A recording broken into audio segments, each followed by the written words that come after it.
Bet, nu labi, šodien tad mums tā tēma patiesībā ārkārtīgi aizraujoša. Stāsts ir par ēšanas uzvedību, un kurā mirklī tad būtu jāuztver tā kā problemātiska. Šī tēma patiesībā atnāca pie manis atvaļinājuma laikā, ceļojumā. Jā, jo es arī esmu viens no tiem cilvēkiem, kas ceļojuma laikā arī šad un tad domā par darbu. Un es sapratu, kad īstenībā neviens baigi nerunā par to, kad mēs runājam par to, ka tur jāēd vairāk dārzeņu un jādzer vairāk ūdens, bet mēs nerunājam par to, ka kaut kāda ēšanas uzvedība patiesībā var būt ļoti, ļoti traucējoša, par ko es specializējos, un es sapratu, ka ja es par to nerunāšu, kurš tad par to runās? Nu, un tad šodien arī dalīšos ar to, jo šis ir kaut kas tāds, ko es studēju maģistrā Portugālē, ēšanas uzvedības tēmu, un viņa patiešām ir ļoti plaša, tā kā noteikti varbūt mēs nevarēsim visi kļūt varbūt par superspeciālistiem šajā jomā, tajā pašā laikā noteikti kaut kas ir, kas mums norezonēs un kaut kas mums arī noderēs ikdienā. Tad, kad es biju domājis par šo lekcijas tēmu, man viņa likās patiešām, es biju domājis par viņu tādu vieglu, izklaidējošu, tajā pašā laikā, kad es sāku rakstīt to saturu un sāku domāt par to, ko es teikšu, sapratu, ka īstenībā tas nav tā vienmēr varbūt tik viegli un tik pozitīvi, kā varbūt gribētos par to visu runāt. Un tāpēc es sapratu, ka varētu būt arī, ka šī lekcija vai šī saruna, diskusija varētu arī veicināt dažādas sajūtas un dažādas emocijas, un nevienmēr tās emocijas varbūt pat būs patīkamas. Un tāpēc, ja jūs jūtat, ka šis ir par daudz, par spēcīgu un vajag paņemt pauzi, dariet tā, paņemiet pauzīti. Kā jau pirms tam teicu, tad lekcija arī būs ierakstīta, un pēc tam tad arī varēsiet turpināt skatīties, vai arī vienkārši paņemt pauzīti un atgriezties. Tajā pašā laikā, iespējams, kad šī visa tēma, par ko es stāstīšu, vai arī atsevišķas tēmas, būs kaut kas tāds, kam jūs nepiekrītat, vai arī kas liekas, ne, šis riktīgi nav par mani, vai es nezinu, par ko ir stāsts, un tas arī ir pilnīgi ok. Jo patiesībā es jau nestāstu par vispār zināmiem faktiem. Ja? Es stāstu par pieredzi, es stāstu par savu pieredzi, savu personīgo pieredzi, esot ķermenī, es stāstu par pieredzi, kas ir maniem draugiem, maniem ģimenes locekļiem, maniem kolēģiem, un, protams, arī stāstu no pētījumu skatu punktu un no studijām, bet galvenokārt, no kā es stāstu, tieši šī pacientu perspektīva, tas, ar ko cilvēki nāk kā reālu problēmu, un viņi nāk ļoti, bieži vien ļoti ilgi, un tas ir ļoti liels ieguldījums viņu dzīvē, un tas, man liekas, varbūt ļoti, ļoti vērtīgi, ja mēs skatāmies, kas citiem, pieņemsim, ir palīdzējis, vai kā reiz nav palīdzējis, tad mēs varam uzreiz bagātināties ar šo pieredzi. Tāpēc drīkst nepiekrist. Arī pēdējā laikā es dzirdēju brīnišķīgu teicienu par to, kad pirmajā reizē, kad mēs dzirdam kaut ko jaunu un kaut ko, kas ir galīgi savādāks nekā mēs esam pieraduši, domāt, pirmā reakcija būs nē. Un tas ir ok, ka jūs šajā reizē, jums būs reakcija arī nē. Un pēc tam, iespējams, ka jūs dzirdēsiet vēl kādu reizi, un jūs liksiet, es kaut ko šādu biju dzirdējis. Tā kā tas arī ir pilnīgi ok, un es neiebilstu arī būt šoreiz jūsu nē. Ja tas gadījumā tā būs. Tāpat arī gribēju informēt par to, ka man var raustīties internets. Es esmu savā meža mājā, un man nevienmēr ir super drošs tas internets. Un ja gadījumā tas tā ir, tad es jau redzu, ka jūs esat super pacietīgi man. Un ja tas tā ir, tad paņemam pauzīti, uztveram to kā tieši uzaicinājumu aiziet padzerties ūdeni, iztaipīties vai kaut ko uzkost, attiecīgi, kas jums ir vajadzīgs tajā mirklī. Bet es skatos, ka šobrīd tās viss būs kārtībā. Tas tikai informēja, ja nu gadījumā kas, lai jūs nesabīstaties. Nu labi, iziešu cauri, kas tad ir tās tēmas, ko mēs šodien pieskarsimies. Jo, protams, tēmas ir ļoti, ļoti plašas, un katru no šīm tēmām mēs varētu atsevišķu lekciju taisīt. Bet tās tēmas, kad mēs šodien iesim cauri, ir pārēšanās, ēdienkāres, emocionālā un stresa ēšana, apetītes izmaiņas, konstantas domas par ēšanu un ēdienas kā izraušanās, jojo diētošana, produktu izslēgšana, un tad iziesim cauri, kas tad varētu tam būt par cēloni, ja šī ir tāda problēma situācija, kurā mēs atrodamies, un kādas varētu būt sekas tam, ja mēs nerisinam šo problēmu, un arī potenciāli risinājumu, ko mēs varam darīt, ja šāda situācija ir piemeklējusi. Atgādināšu arī šeit, ka es nedalos ar medicīnisku padomu. Ja? Tad jūsu katrs individuālais stāsts ir individuālais stāsts, jums ir katram savs ķermenis, jums ir katram savas medicīniskā vēsture. Ja? Tā kā neuztveram to, ka es tagad uzstādu jums visiem kaut kādas diagnozes, tas noteikti nav tas, ko es daru, un tas arī nebūtu palīdzoši, ja pat es mēģinātu to darīt. Un atgādināšu par to, ka priecāšos redzēt jūsu sejas. Es jau redzu, ka mums ir 4 ļoti drosmīgas dāmas, un man vienmēr ir ļoti liels prieks redzēt, kad es runāju ar īstiem cilvēkiem, tādā ziņā forši, kad man nav ar to Facebook jādarbojās šodien. Bet tad izslēgsim mikrofonus, lai mēs dzirdam tieši manu balstiņu šo doto mirkli. Mums tad lekcija ir sadalīta 2 daļās. Pirmā daļa, kā es minēju, būs lekcija. Es plānoju viņu apmēram pusstundu garu, un pēc tam 15 līdz 30 minūtes mēs varēsim veidot diskusiju. Un patiešām aicinu nebūt kūtriem un būt drosmīgiem, jo šī dalīšanās ar pieredzi ir kaut kas ārkārtīgi vērtīgs.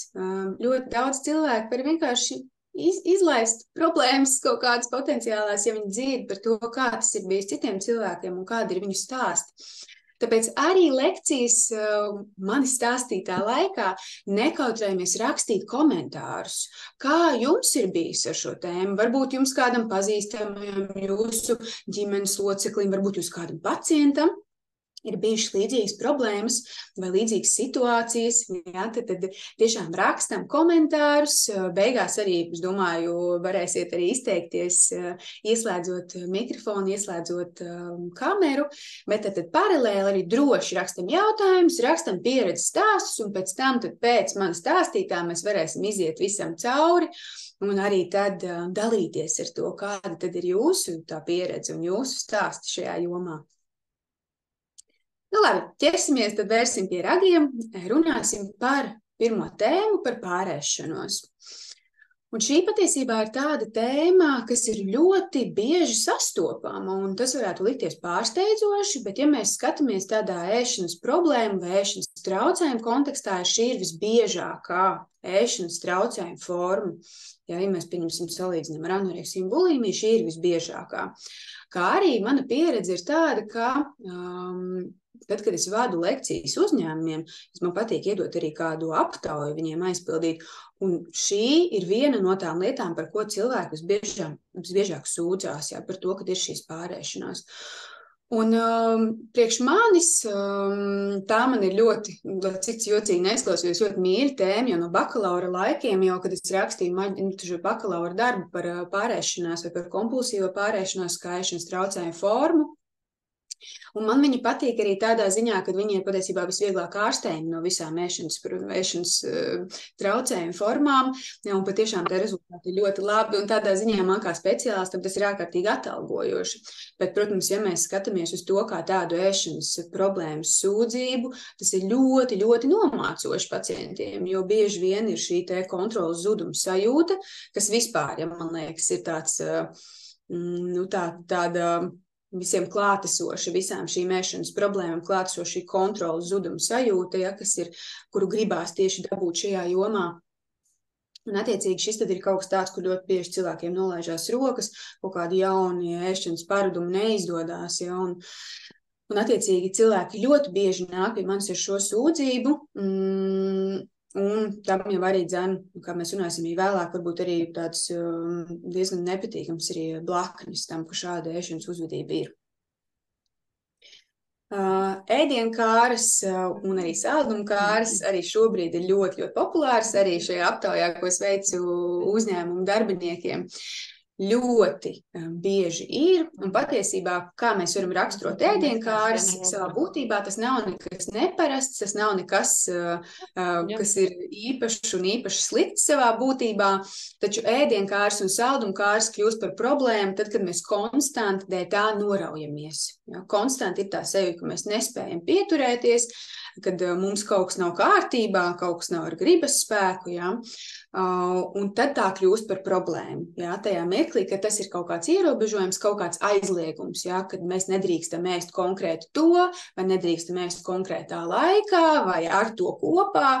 Ja? Un tas tad var tiešām izraisīt milzīgu tādu pašapziņas kritumu, kad mēs nespējam pieturēties pie kaut kā, ar ko mēs vienojušies paši ar sevi, teiksim. Emocionālu stresēšanu es nolēmu viņu arī iekļaut kā vienu no šodienas tēmām. Tā man ir ļoti mīļa tēma, bet nereti par šo tēmu vien.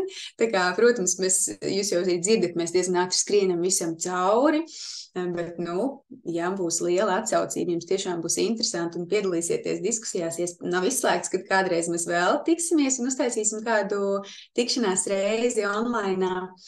Bet par emocionālu stresēšanu būtībā šobrīd arī ļoti daudz cilvēku nāk, un tas ir bieži vien tas pirmais, ko viņi pasaka, kad viņi apsēžās manā kabinetā, apsēžās krēslā. Es esmu emocionālais, vai esmu stresa ēdājs.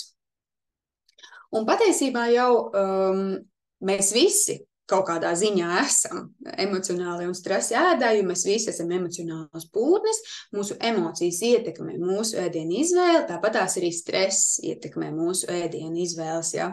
Un tāpat, piemēram, ir stresa ēdāji un stresa nēdāji, ja. Līdz ar to mēs visi, kaut kādā kategorijā iekrītam.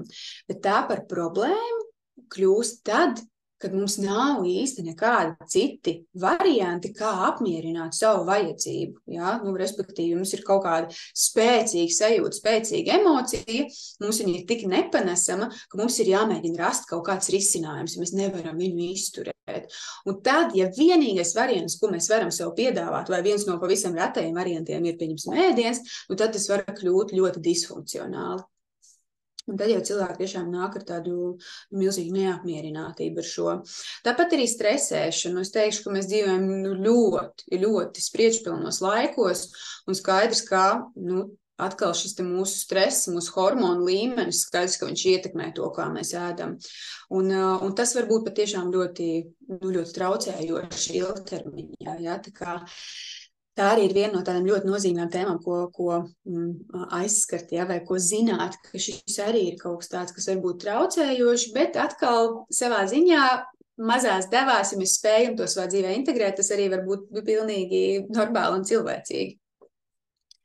Apetītes izmaiņas. Šeit es runāšu vairāk par tādām apetītes izmaiņām, kad, pieņemsim, mēs nejūtam izsalkumu, vai arī tieši otrādāk. Mēs esam paēduši, mums vēl projām gribās ēst. Ja? Tad šīs, es viņus nodefinēju kā apetītes izmaiņas, bet šis ir ļoti bieži arī sastopams. Un šeit gribētu laikam pastāstīt par konkrētu stāstu, kas patiesībā ir gana tipisks. Atnāk pie manas sieviete, un stāsta, tad, kad es viņai prasu par to, kāds tad ir viņai tas ēšanas ritms, tad viņa stāsta, ka viņai no rītiem vispār negribās ēst, nav apetītes, viņa aizskrien uz darbu, un tur šiverējās, darbojās, arī negribās ēst, tad pienāk pusdienas, viņa paēd pusdienas, ir kā viss ok, pēc kaut kāda neilga laika jau sāk tāds nervozitāte, riktīgs tāds izsalkums nāk, nevar koncentrēties. Un tad, kad jau viņa nonāk mājās, tad ir vienkārši tā, ka nevar apstāties. Kad tik visu laiku gribās ēst, tu ēd, tu esi paēdis, tev vēders ir pilns, bet tik un tā gribās vēl ēst. Un izklausās varbūt traki, jā, bet patiesībā ļoti bieži tas ir redzams, tas ir ievērojams, un šeit var būt patiesībā arī vairāk tās paralēles, kā mēs uz šo skatāmies. Pirmkārt, jā, ir bijušas pieredzes dzīves laikā, kur mēs šo izsalkumu esam nomākuši vai atlicinājuši. Tad, protams, ka tas ķermenis, viņš vairs nedod tos impulsus tik spēcīgs, viņš vairs ar mums nerunā tik tieši, ja, un mums ir bišķiņi arī notrilinājusies tā uztvere, ja, kā mēs jūtam to ķermeni. Tāpat arī, piemēram, otrā gadījumā, ja ir šīs te pārēšanās bijušas dzīves laikā, ja, tad arī kurā mirklī tad mēs jūtamies paēduši, ja, un tas arī, ja mēs konstanti to robežu visu laiku stiepjam, ja, tad, protams, kad arī tas var būt ļoti tā diskutabli un grūti interpretēt. Un otra lieta, kas var būt, tas ir arī mūsu nervu sistēma, mūsu stresa līmenis, mūsu hormonu līmenis. Jā? Tas arī ļoti var ietekmēt mūsu apetīti. Un šeit patiešām ir labi apzināties, ja, gan apzināties ķermeniski, kādas ir mūsu tās ķermeniskās vajadzības, gan arī zināt, kā tad ietekmē mūsu apetīti, stresa līmenis, mūsu sakairinātā nervu sistēma, piemēram, ja, tās arī ir ļoti svarīgas zināšanas patiesībā, kas nevienmēr mums varbūt ir, vai mēs varbūt neesam tik ļoti iepraktizējušies. Un šeit parādās problēma ar apetītes izmaiņām, ja mēs tā reāli tiešām nejūtam to izsalkumu un stātu, tad kā tad mēs zinām, ir laiks paēst, un kā mēs zinām, kurā mirklī mums ir jāpārstāj ēst. Ja tas nav mūsu ķermenis, kas mums pasaka viennozīmīgi priekšā, ja? Tas var būt ļoti ilgtermiņā arī sarežģīti, tad mēs nevaram tā viennozīmīgi interpretēt šīs divas lietas.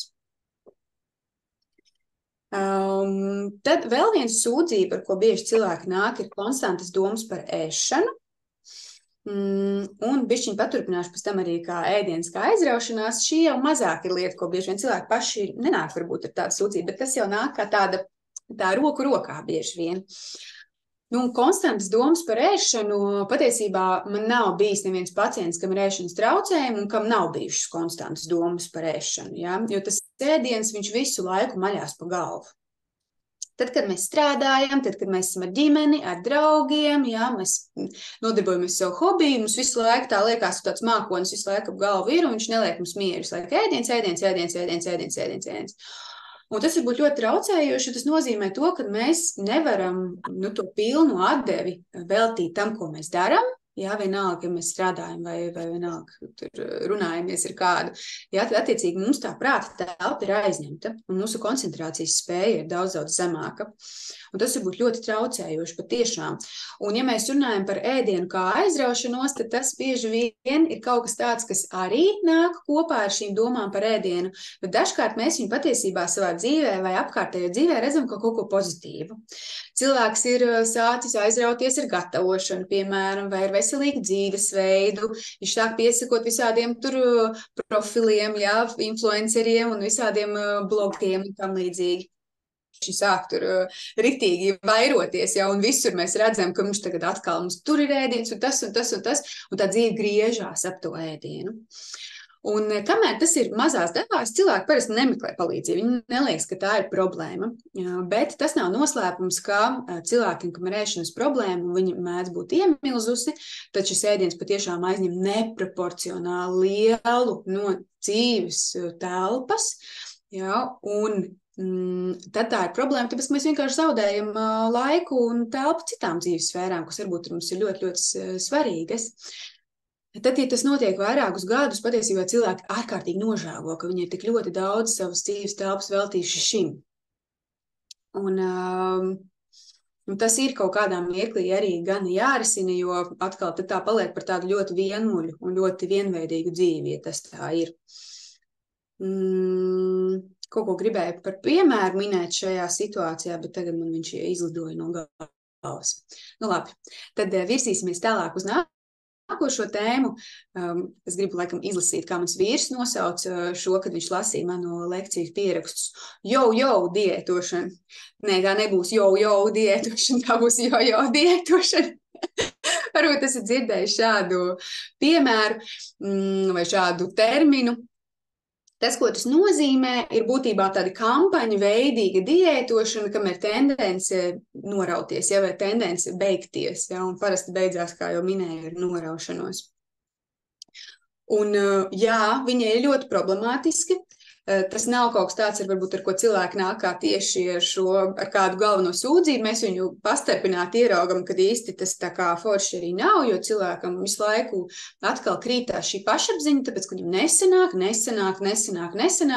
nesanāk līdz brīdim, ka tā nolaižās rokas, kad, kāda jēga vispār kaut ko mēģināt. Jā. Un tas ir arī, protams, ļoti skumji, jo, attiecīgi tā dzīves kvalitāte arī viņa neuzlabojās, ja mēs visu laiku tā kā ignorējam šo tēmu, ignorējam ķermeņa vajadzības un tam līdzīgi. Bet man ir bijuši tādi pacienti, kas ir izgājuši cauri savas dzīves laikā 50+ diētām. Ja, 50 plus pieredzēm, kur viņi kaut ko uzsāk un kaut ko un pamet, ja viņiem nesenāk. Katru svētdienu tas beidzās ar pārēšanos, un katru pirmdienu, ja tad ir solījums sev, kad mēs sāksim kaut ko jaunu, sāksim jaunu diētu, sāksim jaunu dzīvi, un kā jūs spējat iztēloties, tas ir ārkārtīgi nogurdinoši. Ārkārtīgi nogurdinoši. Un arī, ja mēs skatāmies no pētījuma skatu punkta, tad patiesībā tas ļoti, ļoti ietekmē arī dzīves kvalitāti un ļoti ietekmē arī veselību. Jo viena lieta ir tas, kad ir svara svārstības, kas nekad nav uz leju. Šīs svara svārstības parasti ir ar plusiņu, ja 2/3 gadījumu diētas ievērošanas versijā. Un arī mēs redzam, ka tas nāk arī ļoti daudz dažām hroniskām slimībām. Bieži vien tas pats diabēts, vecais labais sirds un asinsvadu slimības un tam līdzīgi. Un patiesībā pētījumos rāda, ka šīs svara svārstības un šīs diētošanas, viņas patiesībā ir daudz riskantāks nekā vienkārši liels ķermenis. Ja? Tā kā šis ir tāds mīts, kad diēta ir domāta, lai mēs dzīvotu veselīgi un mums visiem vajag uz kaut kā sēdēt, ja? Bet patiešām mēs redzam, ka 0,8 cilvēkiem no cilvēkiem, kas ir mēģinājuši diētas, sanāk pie viņām pieturēties, un viņi iegūst tādu vēlamo efektu, ko viņi cerēja. Ja, tā kā tā ir tā skarbā realitāte, ja, ko mēs redzam šobrīd pētījumos. Tā kā jojo diētošana ir tiešām problemātiska situācija. Ja, un tas vienmēr ir super liels sarkanais karodziņš uzturu speciālistu praksē. Tad mums ir pēdējā tēma. Es apskatīšos, kā mums ir ar laiku. Ļoti labi ar laiku. Virzamies uz priekšu. Un tad pēdējā tēma par produktu izslēgšanu. Un šī gan varētu būt tēma, kur varbūt jūs pat nepiekritīsiet man, bet es pateikšu, ka produktu izslēgšana nav norma. Ja? Cilvēkam nav jāizslēdz pārtikas produkti, lai viņš būtu vesels un veselīgs. Pastāstīšu, kāpēc. Te var būt divi izņēmumi, bet tas ir īstenībā ļoti maza cilvēku grupa ar šiem izņēmumiem. Pirmais izņēmums būtu, ja ir tiešām kaut kādas veselības problēmas vai veselības īpatnības, piemēram, alerģijas, nepanesamības, tur hroniskas vai akūtas slimības kā pankreatīts, nieru nespēja un tam līdzīgi. Ja tas ir tad kaut kas tāds, kas tur tiešām varētu arī noderēt tas.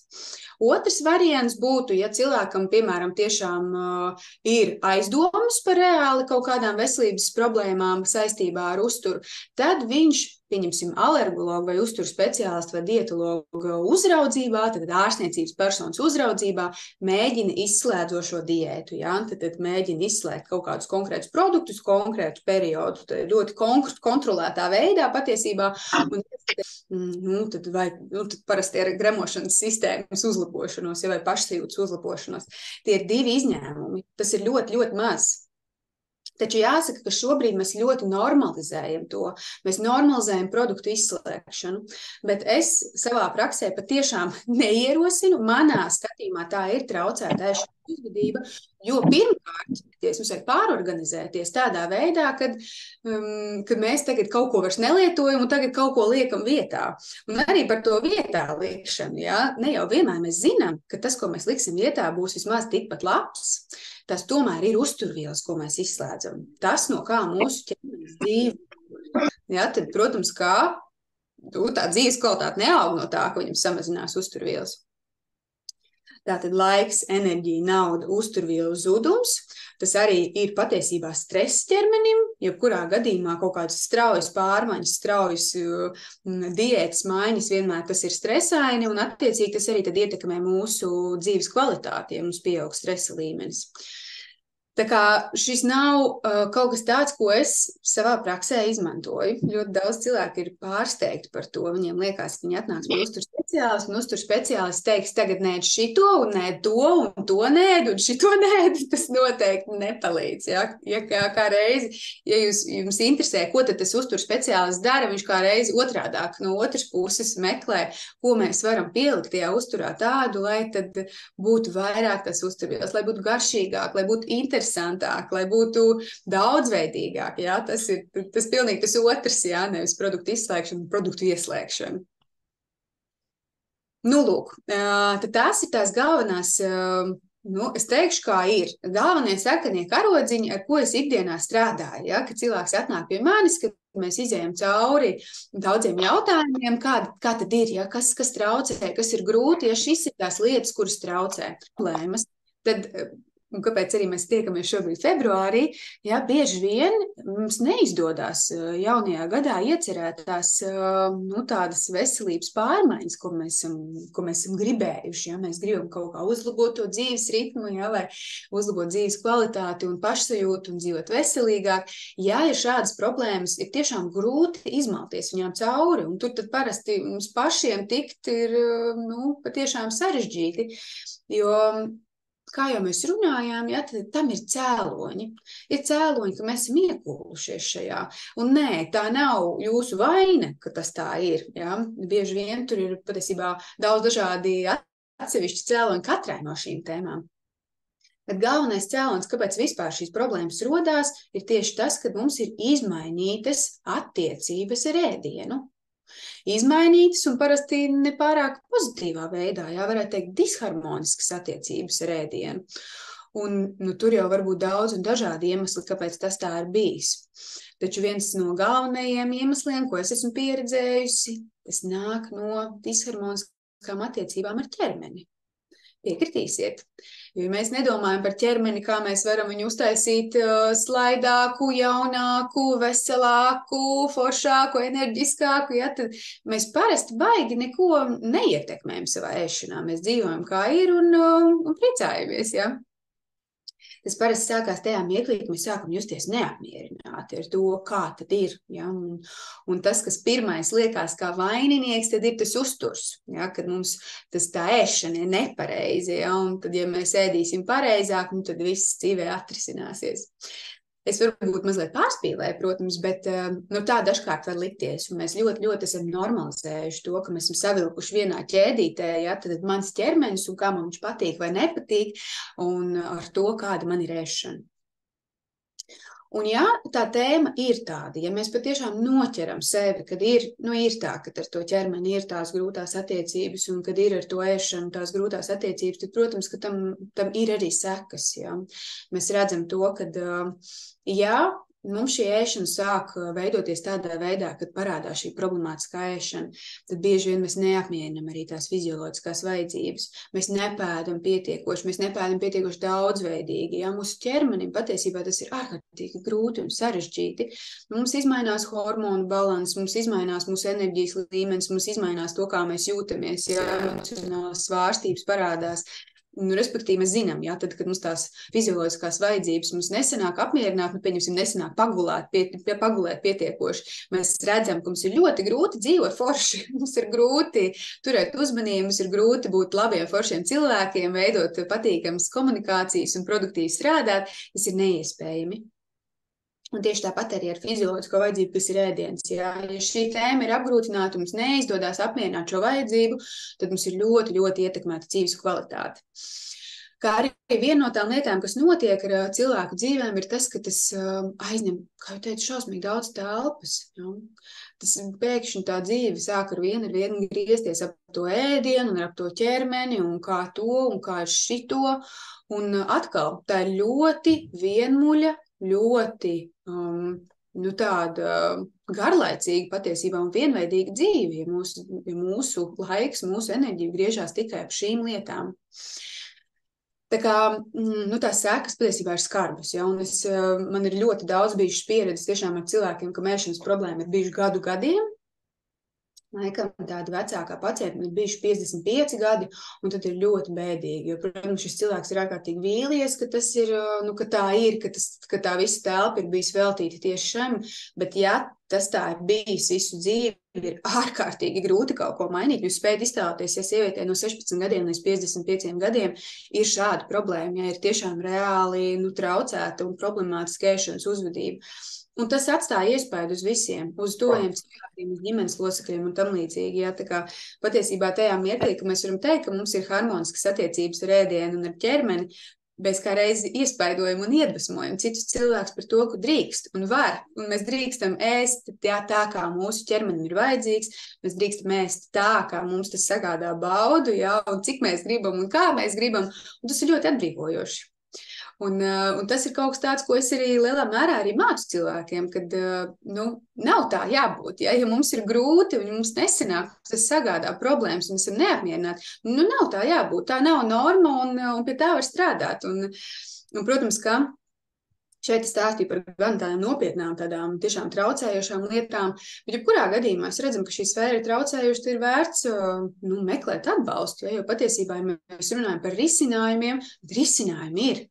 Un šobrīd arī es ar ļoti lielu prieku varu teikt, ka tie risinājumi ir daudz un dažādi, un patiesībā palīdzības meklēšana šobrīd laimīgā kārtā ir mazāk stigmatizēta.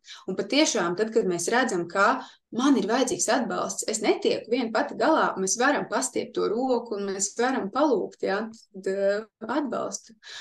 Un tādā ziņā, protams, es esmu ļoti priecīga, kad mums ir arī brīnišķīgs kolektīvs Vivendi centrā, kur pieņemsim stāstā par attiecībām ar ēdienu. Mums ir foršas uzturu speciāli, arī psihoterapeiti, tāpat arī attiecībām ar ķermeni. Ja? Tā arī ir tēma, kas ir ļoti nozīmīga, un mums ir ļoti daudz gan psihoterapeiti, kas strādā šo tēmu, mums, man liekas, veselības centrā vēl pagaidām nav, bet kustību un deju terapija ir ārkārtīgi arī atbrīvojoša šajā ziņā.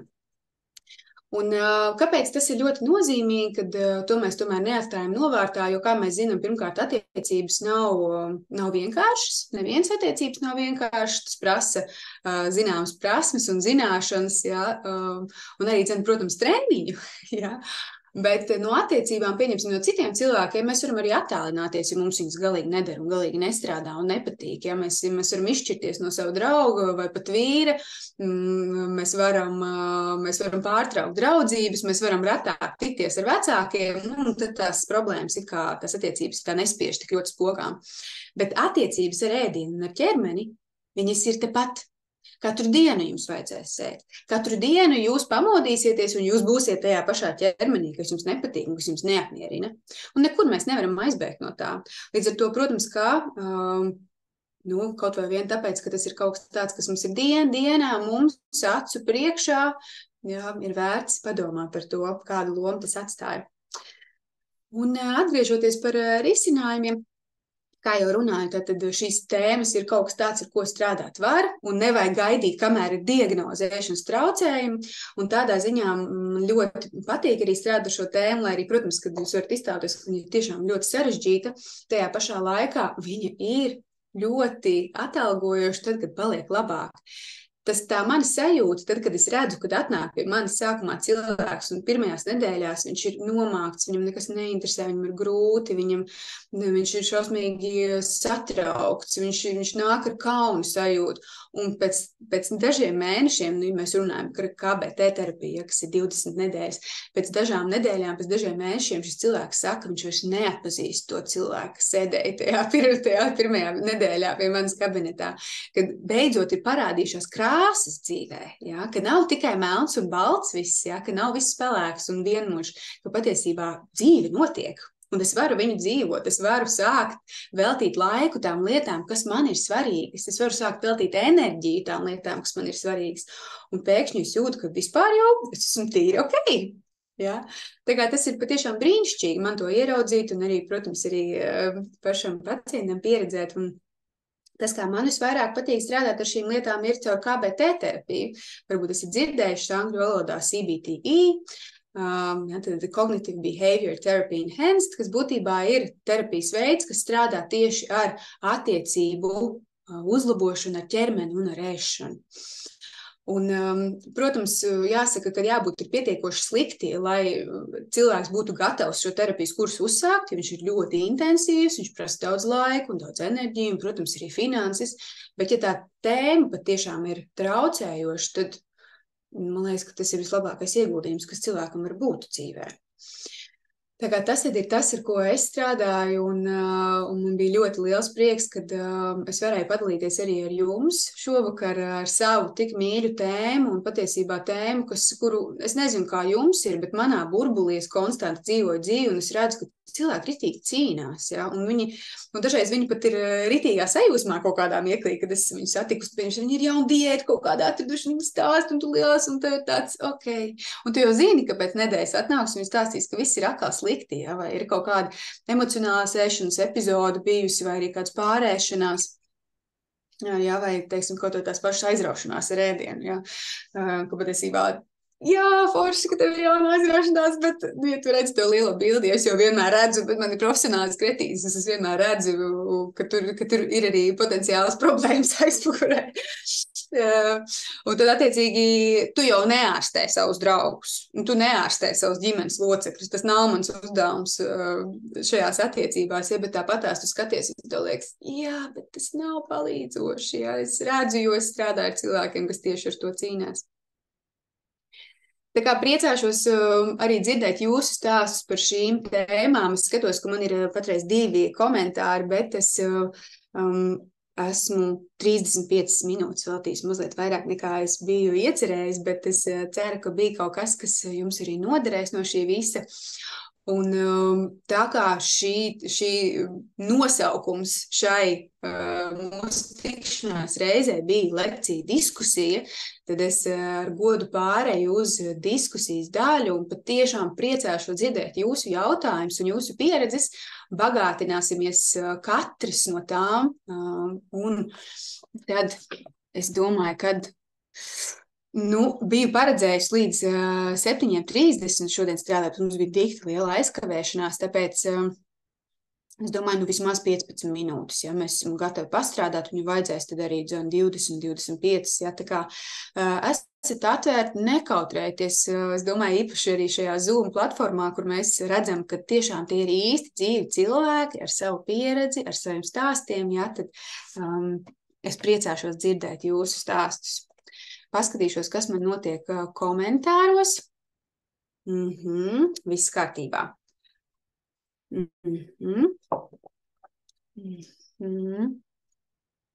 Jā, Prija dalās personīgā pieredzē ar to, ka patiesībā ir kaut kādas emocijas, ar kurām varbūt mēs labāk tiekam galā, un ir kaut kādas ļoti spēcīgas emocijas, ar kurām nav īsti, mēs neesam atraduši pagaidām labāk kaut kādu risinājumu, kā būt ar šo sajūtu, ja, un kaut kā nemodificēt, ja. Un tādā ziņā patiesībā es noteikti nekritizēju to, kad ir emocionāla ēšana, jo viņš patiešām ēdienam var būt īstenībā ļoti daudz funkcijas. Un, protams, savā pamatā viņš ir kā fizioloģisko vajadzību nodrošinātājs, bet ēdiens var spēlēt ļoti daudz dažādas lomas mums, piemēram, kaut vai tā pati, jā, emocionāla regulācija. Tad, kad, piemēram, mēs esam tur super priecīgi un mēs gribam nosvinēt dzīvi, jā, tad mēs ēdam, pieņemsim, apēst kūkas gabaliņu un iedzert šampanieti, mēs tur, mēs nekritizējam sevi, ja, bet tas mums palīdz justies vēl vairāk labi, ja, tad mums palīdz justies, tas kā svētku sajūtu ieviest mūsu dzīvē. Un tad mēs parasti nesaucam to par emocionālo ēšanu, ja, kaut arī tā ir pozitīva un patīkama emocija. Bet tādas situācijas ir, un tas nav obligāti slikti. Tāpat arī ēdiens var pildīt funkciju, kur mēs iegūstam baudu, un tas arī nav nekas slikts, jā, tas ir ļoti forši, ka mēs varam papildināt savu dzīvi, jā, ar papildus vēl baudas elementu savā dzīvē. Tas nav nekas peļams, tas ir brīnišķīgi. Jā, Jā, un tad emociju regulācija ir viena no šīm tēmām, tāpēc mēs visi mācāmies, kā būt ar spēcīgām sajūtām, ja, un ja mums kādreiz nāk talkā ēdiens, ja, tad tas ir ok. Ja, jautājums ir, protams, arī kā mēs to dzīvi veidojam arī daudzveidīgāk, mums parādās vēl arī dažādas citas opcijas, ko mēs varam darīt, ja, šajā spēcīgajā sajūtu afektā. Es gaidu komentārus, ja nav komentāru, var droši arī izteikties, ieslēdzot kameru vai arī tikai mikrofonu, ja gadījumā negribās dalīties ar seju. Es zinu, ka mums latviešiem ir ļoti grūti atvērties, un tas patiešām es jūtos ļoti nērti, un zinu, tā ir, bet es varu pati pēc savas personīgās pieredzes dalīties, ka tad, kad es esmu webināros, es kā reizi izaicinu sev vienmēr kaut ko pateikt, un tad, kad es kaut ko pasaku, man ir pilnīgi cita lekcijas kvalitāte. Pēc tam es jūtu, ka esmu piedalījusies, esmu papildinājusi arī šo lekciju, un arī mammiņa iespiežās labāk atmiņā, un es varu daudz vērtīgāk viņa liekas.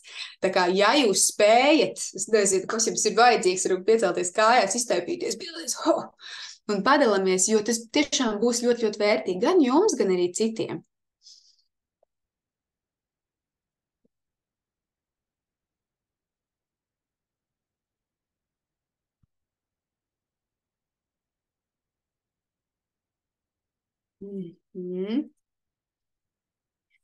Nora mums arī drosmīgi un padalās par to, ka viņai savukārt ir tā, ka trūkst ēstgriba, trūkst šī te apetīte, un sevišķi ir kaut kas, ko darīt, ja viņa ir nodarbināta. Un tad savukārt, kad viņi tiek pie tā ēdiena, kad viņi ķerās pie ēšanas, jo tāpēc, ka vajag, jā, ir laiks, es saprotu, nevar apstāties, jā, ēd, kamēr vairs nav.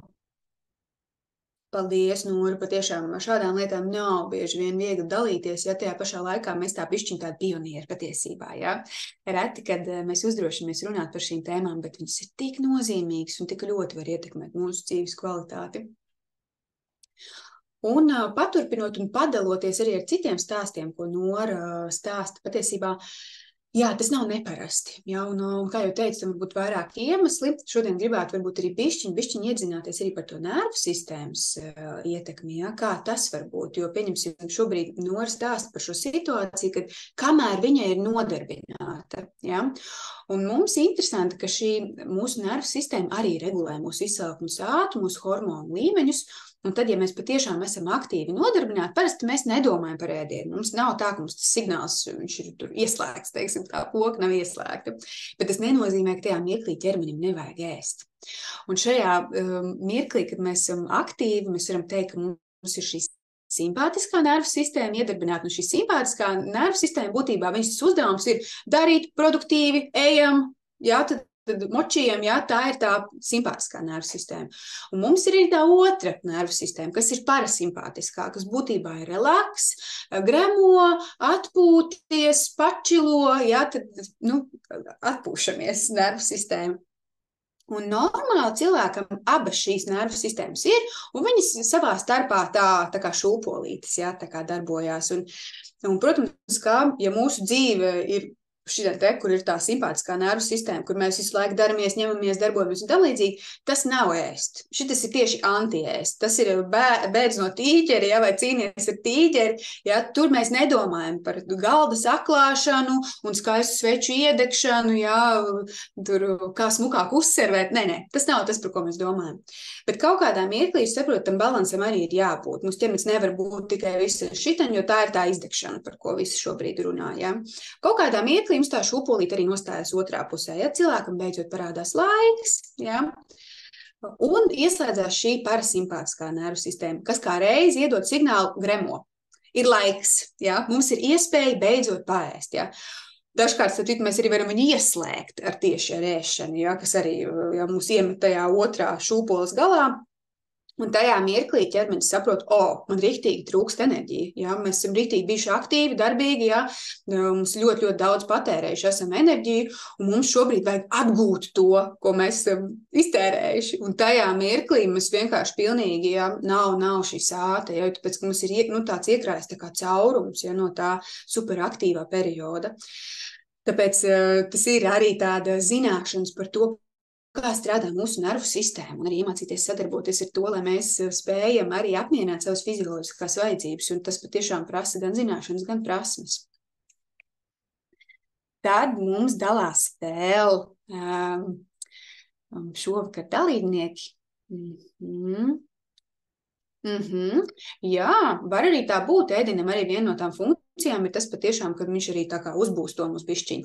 Un arī loģiski, ja mēs zinām, ka, ja mums ir, pieņemsim, zemes vai pazemes cukura līmenis, tad arī tā darba produktivitāte viņa nav tik ātra. Mums tomēr vajag, lai mums ir cukura līmenis asinīs, lai mēs varam kaut ko funkcionāli veikt, ja mums nav bezgalīgas cukuru rezerves mūsu ķermenī, jo būtībā mums ir bišķi muskuļos un bišķi ņaknās. Tā kā mēs esam iztērējuši pēc dažām stundām, tad mums nav īsti tās enerģijas, ja mums nav kur viņu īsti, nav no kurienes viņu ņemt. Un tādā ziņā, protams, ka tagad mēs uzlādējam bišķiņu to cukuru līmeni, mums arī vieglāk ir strādāt. Jā, mēs varam to saukt par serotonīnu, tas ir viens tikai no hormoniem, kas piedalās šajā dinamikā, bet tur ir vesels mehānisms, kā tas strādā. Tā kā atkal, ja mēs zinām, ka tas mums strādā un tas mums palīdz, tad tas nav nekas slikts, jā.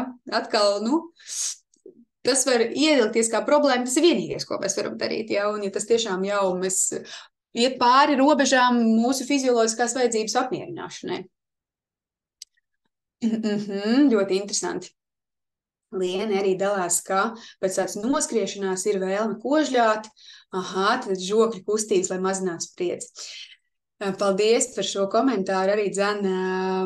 Man tas atsauc atmiņā ļoti patiesībā tādas viedas zināšanas par to, atkal atgriežoties par tēmu, kādas tad ir tās ēšanas funkcijas. Un mums patīk viegli domāt par to, ka tas ir tikai, lai apmierinātu fizioloģiskās vajadzības, bet patiesībā man patīk vienmēr atsaukt atmiņā par to, kāda tad vispār ir tā sākotnējā pieredze bijusi ar ēšanu kā tādu. Ja? Un atceraties, visticamākais, ka jums tā pirmā pieredze bija ar jūsu mammu kopā, ja, ēdot viņas krūti. Un tad padomājiet, kādas tad mazulim patiesībā ir tās vajadzības. Kādas vajadzības viņš apmierina ar to mātes krūti. Ja? Un tas nav tikai par to, lai apmierinātu, lai piepildītu vēderu. Ja? Tas ir arī siltums, tā ir mīlestība, tā ir drošība, tā ir izdzīvošana, tā ir klātesamība. Ja? Tad, attiecīgi, tas ir ļoti, ļoti, ļoti daudz kas. Un šajā mirklī, tad, kad mēs esam pieauguši cilvēki, mēs varētu domāt, nē, tas mazulis, tas jau vispār, tas bija. Cik tur gadus atpakaļ, es neesmu vairs tas mazulis. Bet tas ēdiens vēl joprojām arī mūsu ikdienā var spēlēt ļoti plašu lomu ieņemt. Un patiesībā šī kožļāšana, jā, vispār šīs orālās kustības, orālās stimulācijas, viņas ļoti bieži atsaucās uz kādu no šīm vajadzībām, kas ir bijusi toreiz un patiesībā nekur nav pazudusi. Jā. Tā var būt vajadzība pēc mīļuma, siltuma, pēc drošības, jā, pēc mīlestības. Visas šīs vajadzības nekur nav pazudušas, un jā, mums ikdienā nesenāk to vajadzību tik tā apmierināt, kā gribētos, tad ēdiens, jā, arī kožļāšana var būt viens no tiem veidiem, kas iedod man to stimulu par to, ka man ir viss kārtībā, esmu droši, jā, vai arī tad nomirt, tev viss ir kārtībā, tagad vari atpūsties, tas ieslēdz arī šo parasimpātisko nervu sistēmu, kas atkal ļauj mums beidzot relaksēties. Tā kā tas arī, protams, kaut ko gribēju piebilst par šo. Jā, par šīm orālajām kairinājumiem. Jā, vēl tāda veida, kā mēs varam orāli sevi kairināt, ir smēķēšana un alkohols. Tas ir ļoti līdzīgs stāsts. Ļoti līdzīgs stāsts. Tad mums dalās Vaira. Ēdiens savā ziņā ir bauda. Noteikti. Esmu pamanījis, kā dažreiz apēd daudz vairāk, jo gribas ilgāk to baudu pavilkt. Kā to varētu kaut nedaudz menedžēt? Pēc tam, protams, ir pārēšanās sajūta. Te īstenībā ir tāda gana kompleksa situācija. Paldies, Vaira, par to, ka padalījies. Tad bauda noteikti, tur nav jābūt obligāti kaut kam sliktam. Dažkārt, ja mēs redzam, ka atkal tas ēdiens ieņem pārāk milzīgu lomu mums šajā jomā, jā, tad dažkārt rodas jautājums, kādas vēl dzīvē man ir jomas, kuras sniedz man baudu. Jo, ja tā dzīve ir gana tāda prasīga, ar daudz atbildībām, mēs visu laiku kaut kur kalpojam kaut kam, ja strādājam, ņemamies, tīram, daramies, ja, un mums nav tik daudz tie veidi, kā mēs varam to baudu iegūt. Un tad, protams, ka tas ēdiens, viņš ir pieejams, viņš ir sociāli akceptējams, ja, un tad viņš var ļoti viegli ērti mums nodrošināt to sajūtu. Bet, forši ir tad, kad mums ir vēl vismaz kādas 5-10 variācijas, kā mēs varam iegūt baudu, ja, iet vannā, pastaigāties, kādu foršu sarunu veidot, ja, daudz un dažādi veidi. Bet par pārēšanos, jā, tas ir ļoti labi arī, ka pieminēja šo pārēšanās sajūtu, ja, jo patiesībā Ja mēs runājam par pārēšanos, tad ir subjektīvā pārēšanās un objektīvā pārēšanās. Dažkārt šī objektīvā pārēšanās būtu ļoti ātrā tempā, bez kontroles, apēst ļoti lielu ēdienu daudzumu, bet dažkārt tas nav tā. Ja? Tā kā mēs dažkārt redzam to ēdienu porciju, un tas varbūt nebūtu kaut kas tāds, kas citam cilvēkam būtu baigi par daudz. Ja? Man ir sajūta, ka tas ir par daudz. Man ir sajūta, ka esmu zaudējusi kontroli pār šo. Un tāpēc ir šī termins subjektīvā pārēšanās, ja, ka varbūt tas ēdienu daudzums pat nav tik nenormāli kvantitīvi milzīgs, ja, bet atkal šī kontrols zuduma sajūta, kas, protams, atkal ļoti, ļoti, ļoti nepatīkama. Un cilvēki, tad attiecīgi meklē bieži vien palīdzību, kā var šo risināt. Te nav viennozīmīgi pareizā atbilde, diemžēl. Tā kā te ir noteikti jāpapēta, ja, vai subjektīvi, vai objektīvi, ja, un kāda ir tā kopējā aina. Tātad Liene, paldies, Liene. Viņa runā par ļoti svarīgu tēmu, tātad par hormonālo līdzsvaru un apetīti un ēšanu. Jā, tad runa ir par mēnešreizēm. Un es ticu, kad es skatos, ka mēs esam ļoti daudz sievietes, es ticu, ka jūs visas jau zinat par to, ka mūsu cikls ļoti ietekmē mūsu ēšanu, mūsu ēdienkāres, mūsu enerģijas vajadzības galvenokārt, kas arī ir tas, kas mums nosaka to, vai gribas mazāk vai vairāk. Tātad, kad ir ēdu daudz un visu, daudz. Pēdējais laiks, pārējais laiks varu ēst sakarīgi un nepārēst. Es zinu un apzinos, bet apetīti ir un ēdu. Jā, jo patiesībā ļoti interesanti. Daudz gadus atpakaļ, kad es mācījos bakalauru stradiņos, tad mums arī bija daudz visādi mājas darbi, kur mums bija jāsastāv dažādas ēdienkārtas un jāpēt, cik tad tur tā enerģija ir tam cilvēkam. Un tādā ziņā daudz pateicīgāk bija ar vīriešiem. Jo, ja tu paņem viņā jebkurā nedēļas dienā, paņem viņu uztur dienas grāmatu un izkalkulē, cik tad viņš tur ēd, tas būs vienādi. Viņam vienu nedēļu, otru, trešo, ceturto būs pa lielam viens un tas pats, ja nekas tur tā baigi nemainīsies. Sievietēm tā nav. Sievietēm katru nedēļu ir citādākas enerģijas vajadzības. Līdz ar to, ja es jums tagad uztaisītu no zila gaisa kaut kādu ēšanas plānu, iespējams, ka vienu nedēļu jums būtu baigi labi, pēc tam jums būtu galīgi garām, ja jums vajadzētu vairāk, vai tieši otrādāk jums tas būtu par daudz. Ja, tā ir, ka ļoti, ļoti tas ietekmē. Un tas ir tāds konstanti, tāda mācīšanās, kā būt ķermenī, kā ir būt sievietes ķermenī, jo, protams, ka tās vajadzības ir daudz dažādas, un mēs trenējamies, un mēs mācāmies un iegūstam pieredzi, un kaut kādā mirklī, kur jau ļoti labs pieredzes stāsts, tātad es novēroju, ka man tā ir. Vai tas ir slikti? Es nezinu. Jā, man grūti pateikt. Noteikti ir jāskatās viss tāda kopējā aina, jā, bet tā tas var būt. Tā tas noteikti var būt. Nora, paldies tev, ka pievienojies. Tā, priecāk, paldies par foršo lekciju. Vai dzirdēt, kāds ir tas viedoklis par attiecībām ar uztunu un sieviešu menstruālu ciklu? Jā, tad es jau bišķi ielīdu arī šajā stāstā. Proti, vai pareizi mēnešu laikā ļauties impulsam našķēties biežāk nekā parasti? Un kādi produkti būtu vispiemērotākie katram ciklam? Tātad, vai ir pareizi mēnešu laikā ļauties impulsam našķēties? Godīgi pateikšu, ka nekas nav nepareizi. Es ļoti, ļoti abstrahējos no domas par to, ka vispār kaut kas ir pareizi un kaut kas ir nepareizi, kad ir kaut kas labi un kaut kas slikti un veselīgi un neveselīgi, un kad ēdieni ir labie un sliktie un drīkst un nedrīkst, jo šis ilgtermiņā ritīgi nepalīdz mums veidot harmoniskas attiecības ar ēdienu. Bet vai tas ir ok? Atkal, tas ir atkarīgs no tā konteksta. Ja tas ir kaut kas tāds, kas mums ikdienā mēs neļaujamies tam, ja mēs neļaujam ikdienā ēst, pieņemsim tos našķīšus, kaut ko, kas ir garšīgs, tad, protams, kaut kādā mirklī, kad mums ir varbūt vienalga, bišķiņ vairāk tā parasimpātiskā nervu sistēma, bišķiņ vairāk relaks, bišķiņ vairāk gribam sevi mierināt, tad kaut kā mirkli tas ieņem ritīgi lielu telpu. Bet tajā mirklī, ja mēs redzam, ka tāda situācija ir, jautājums, kā tas mūsu ikdienā kādu lomu tas ieņem. Un iespējams, ka ir vērtīgi viņu bišķiņ pastarpināt, kad mēs viņu dozējam, atrodam telpu arī savā ikdienā. Lai tajā mirklī, ka mums ir vājuma brīdis, tagad mums pēkšņi tagad visu vajag pēc kārtas, un bez apstājas. Tas vienkārši nozīmē, ka tas ir kaut kas, kas ir patīkams, paunpilns, garšo, gribās, Ja, tur nav nekas slikts, bet atkal tas ir svarīgi ieraudzīt to lielo bildi. Jo ļoti daudz cilvēku ritīgi iefokusējās kaut kādā vienā mazā niansītē, kaut kādā vienā problēmiņā, vai tas ir uz pārtiks produktu vērsts, vai uz kaut kādu konkrētu noteikumu un tam līdzīgi. Bet, kad mēs bišķiņi abstrahējamies un ieraugam to lielo situāciju, tad mēs redzam, ka tur, tas nav nemaz tik traki un nav nemaz tik sarežģīti. Ja, ka tas tiešām šajā gadījumā tāda pastarpinātākā pieeja, ja, vai tādas telpas atvēlēšana ir ikdienā, tas vairs nav tik liels sloks. Un par piemērotajiem produktiem katram ciklam, es domāju, ka mēs esam vēl vismaz kādus 20 gadus par agru sākuši šo sarunu. Mums noteikti vēl vajag gan daudz pētījumus un pieredzes stāstus, lai mēs patiešām varētu objektīvi atbildēt uz šo. Man nav konkrēti produkti piemēroti.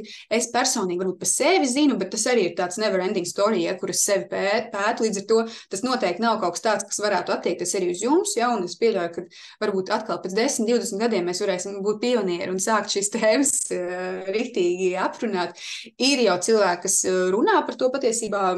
Es nezinu, man nav tik daudz zināšanas, lai es varētu teikt, cik tas ir objektīvi vai neobjektīvi. Katrā ziņā man gribās teikt to, ko tev tas ķermenis saka, ja, jo viņš patiesībā tu viņu vislabāk pazīst, ja, nekā es. Jā, Eva arī dalās.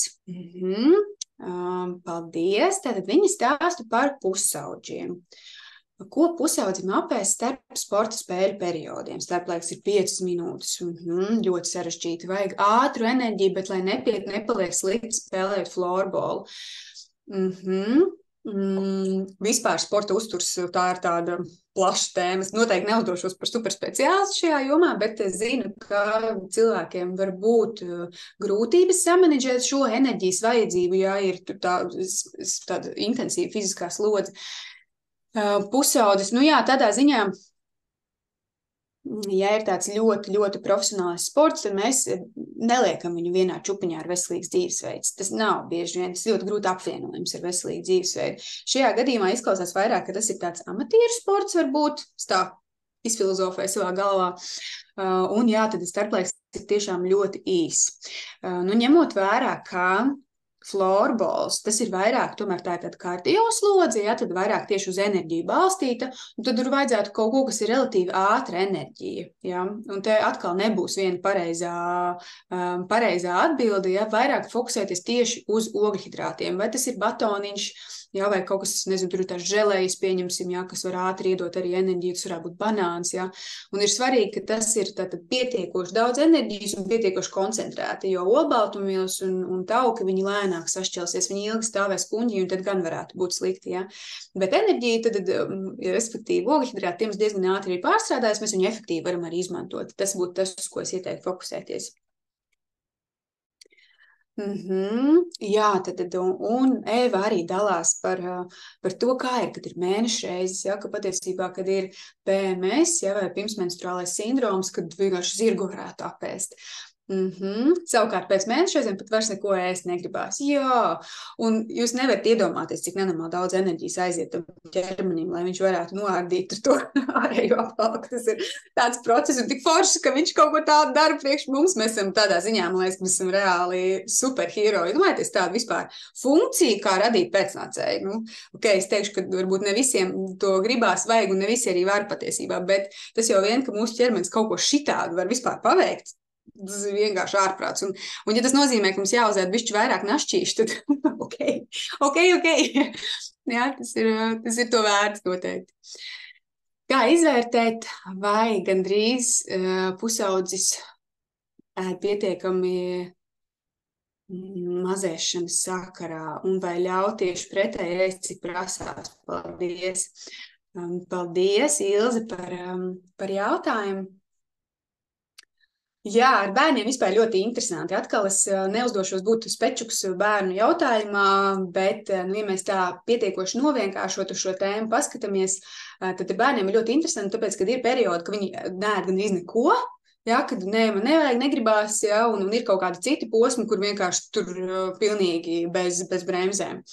Un patiesībā, lai cik tas banāli neizklausītos, mums arī jāmācās uzticēties. Jo patiesībā atkal tas bērns ir vienīgais patiesībā, kurš var pateikt, vai viņam gribās ēst, vai viņam negribās, kad viņš ir pilns un kad viņš nav, un kad viņam ir izsaukums un kad nav. Un es zinu, ka tas ir ļoti tāds bailīgs process, jo šeit mums nekad kā vecākiem, nekad nav pilnīga pārliecība par to, ka tas, ko tas bērns dara, tas tad ir vislabākais, ko viņš var darīt. Bet tas, kas, manuprāt, ir pats svarīgākais patiesībā, ka mēs kā vecāki, kas ir klātesoši, kas veido harmoniskas vai mums palīdz veidot potenciālus harmoniskām attiecībām ar to ēdienu un ķermeni. Jo šis ir tas moments, kurš sākās jau bērnībā, tāpēc arī bišķiņi atgriežos par šiem cēloņiem. Šie cēloņi var jau nākt, jo mūsu bērnības saknēm, kur mums vecāki saka, pieņemsim, tu ēd par daudz, vai tu neēd pietiekoši, vai tavs ķermenis ir nepareizs, vai mans ķermenis ir nepareizs, piemēram, bērni arī to brīnišķīgi uzsūc. Un tāpēc tas patiesībā ir pats fundamentāli svarīgākais, ka mēs palīdzam veidot harmoniskas attiecības ar ēdienu, gan neitrālas attiecības, kur mēs arī mācāmies uzticēties. Es skatos, cik mums vēl ir komentāri, jo es šajā varu arī, protams, katrā no šīm tēmās ļoti ilgi atzināt. Tā.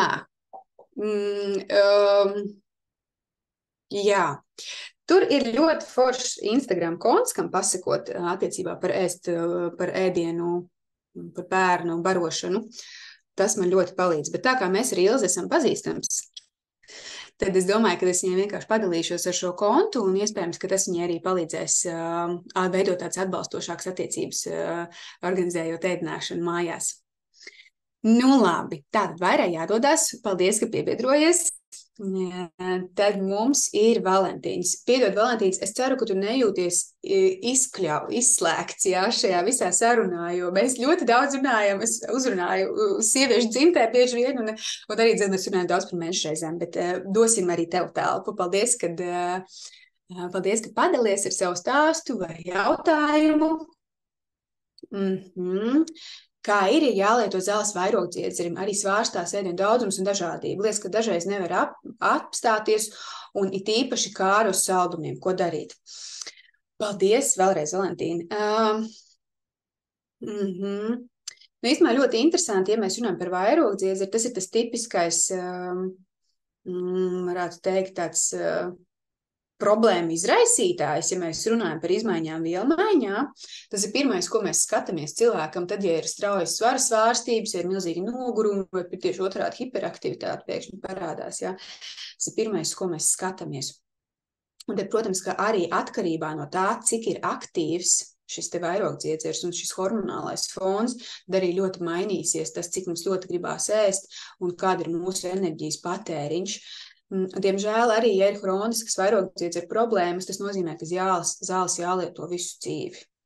Tas arī ir ļoti traki un arī neviennozīmīgu daudzumu, jo viņš visu laiku svārstās tas hormons. Tas ir ļoti, tas ir skarbi. Man žēl, Valentīna, ka šis ir kaut kas tāds, kas jums ir jāpiedzīvo.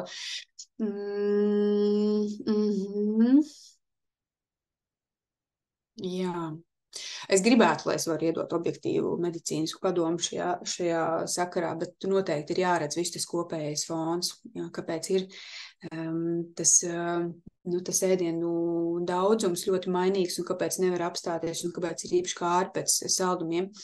Tur var būt ļoti daudz iemeslu, tāpēc es vienkārši baidos, kad es iebraukšu ausās. Tāpēc, tāds. Vienkārši varu pateikt, ka man ir žēl un jāmēģina, jāeksperimentē un noteikti arī nekautrējamies prasīt atbalstu, ja šis ir kaut kas, ar ko tiešām nevaram izmalties cauri. Nu labi, es domāju, ka mēs varam nopaļoties, mēs esam pārvilkušies pāri varbūt iecerētiem laikam, man tas ir pilnīgi ok. Es ļoti priecājos par to, ka jūs dalījāties šovakar, mēs tiešām varējām arī tādu jums interesējošas tēmas arī aizskart. Es ceru, ka bija vērtīgi, es ceru, ka kaut ko paņemsiet priekš sevis. Jā, bija kaut kas notrigerējās un kaut kas bija tāds, kas ir nērti, nepatīkami, vai tieši otrādāk forši un interesanti. Ja jums ir laiks, pierakstīšana vai saruna, padalīšanās, paventilēšanās ar kādu foršu cilvēku blakus, tas ļoti palīdz. Tas palīdz integrēt, tas palīdz salikt pa plauktiņiem. Un ja jums ir tāda iespēja un tāda vēlme, tad es to noteikti ierosinu, bet citādi tad tiekamies citā reizē.